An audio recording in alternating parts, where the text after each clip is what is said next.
আসসালামু আলাইকুম বন্ধুরা, আপনারা সবাই কেমন আছেন? দেখেন আজকে আমি মুরগির চামড়ি রান্না করছি, কত সুন্দর হয়েছে। আর এই মুরগির চামড়িটা কিভাবে পরিষ্কার করতে হয়, কিভাবে রান্না করতে হয়, তাই আজকে আপনাদের সাথে শেয়ার করব। বন্ধুরা, আপনারা অবশ্যই প্রথম থেকে শেষ পর্যন্ত দেখবেন কিভাবে আমি মুরগির চামড়িগুলো পরিষ্কার করি। প্রথমেই এক কড়াই গরম পানি করে নিছি। সেইখানে চামড়িগুলান সবগুলান ভিজাই নিয়ে তারপরে এই যে ডালিতে উঠাই নেওয়ার পর এখন ঠান্ডা হয়েছে, এখন আমরা পরিষ্কার করতেছি সবাই মিলে। আমাদের বাসায় অনেক মানুষ, তাই পরিষ্কার করতে সমস্যা হয় না। এখানে চামড়ি আছে 15-16টার মতো, সবাই মিলে পরিষ্কার করতেছি। চামড়ি পরিষ্কার করতেও একটু সময় লাগে, খাটনি আছে, কিন্তু খাইতে দারুণ অসম্ভব মজা। তো বন্ধুরা, আমার ভিডিওটা যদি আপনাদের ভালো লাগে অবশ্যই লাইক, কমেন্ট, সাবস্ক্রাইব করে পাশে থাকবেন। আরও যেন নতুন নতুন সুন্দর ভিডিও দিতে পারি সেই দোয়া করবেন। কয়েকটি চামড়ি আমরা পরিষ্কার করে ফেলছি, দেখেন কত সুন্দর এখন পরিষ্কার দেখা যাচ্ছে। আর ব্রয়লার মুরগির চামড়ি খেতে কে কে পছন্দ করেন অবশ্যই কমেন্টে জানাবেন। ব্রয়লার মুরগির চামড়িতেও অনেক চর্বি থাকে। এগুলো পুড়লে একটা ঘ্রাণ, সুন্দর একটা ফ্লেভার আসে, খুব ভালো লাগে। ঘ্রাণটা শুনলেই শুধু খাইতে ইচ্ছা করে। এখন আমরা কয়েকটা পরিষ্কার করে নিলাম। চামড়ি পরিষ্কার করা আমাদের শেষ, তাই এখন ধুয়ে এখন এইগুলান প্যাকেটিং করে ফ্রিজে রাখবো। আর যতটুকু খাওয়ার জন্য নিব ততটুকু পুরাই নিব। চুলার আগুনে এগুলান পুড়তে হয়, ভালো করে পুড়িয়ে তারপরে ছোট ছোট পিস করে কাটবো। দেখেন আগুনে কত সুন্দর করে পুড়তেছি। পোড়ার পর একটা এত সুন্দর ঘ্রাণ উঠে, ঘ্রাণটা শুনলেই শুধু খাইতেই ইচ্ছা করে। এইভাবে পুড়তে হবে চুলার আগুনে।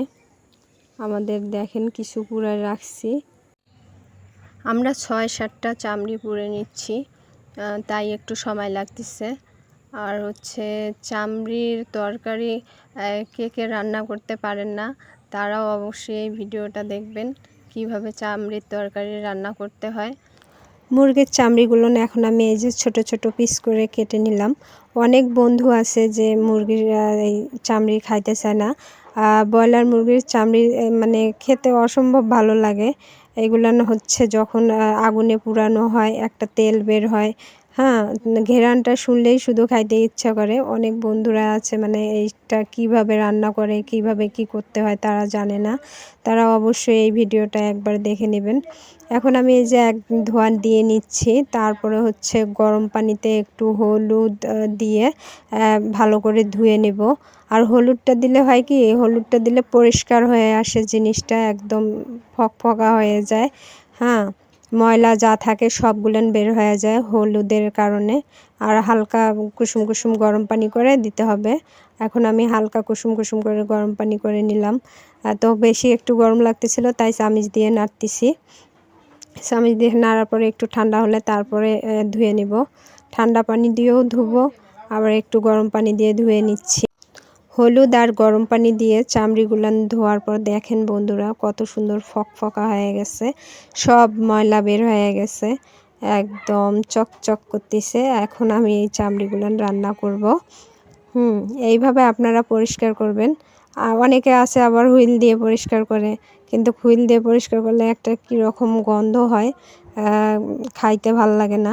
আপনারা অবশ্যই হলুদ দিয়ে পরিষ্কার করবেন, তখন স্বাদটা ঠিকঠাক থাকবে। বন্ধুরা, এখন আমি এই যে মুরগির চামড়ি রান্না করা শুরু করে দিচ্ছি। আপনারা ভালোভাবে দেখবেন আমি কিভাবে রান্নাটা করি।